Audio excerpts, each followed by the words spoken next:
Our hearts beat to the city streets. We began to feel the fire.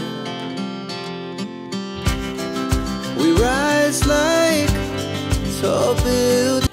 Sa darating at bago nag-birthday itong si Kalingap Edo ay talagang napakalaki po ang blessing po na kanyang natanggap.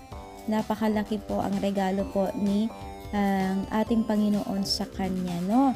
Dahil nagkaroon po siya ng magandang sasakyan, magarang sasakyan, which is yan po talaga yung pinapangarap niya.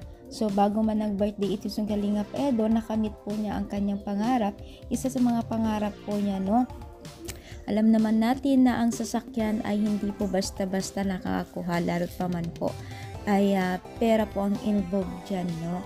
So, syempre, dahil po ay birthday niya ay hindi po tinanggihan at hindi po binigo ang ating Panginoon Jesus.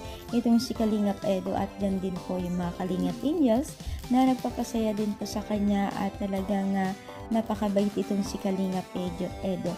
Kaya deserve naman po niya ang kanyang natatamo ngayon na napakalaking blessing. Sana ipagpatuloy ni Kalingap Edo ang kanyang pagtulong dahil po ay napakagandang imahe para sa kanyang mga mga tinutulungan na mga kabataan ngayon. Siya po ay isa rin po sa mga imahe na napakaganda po.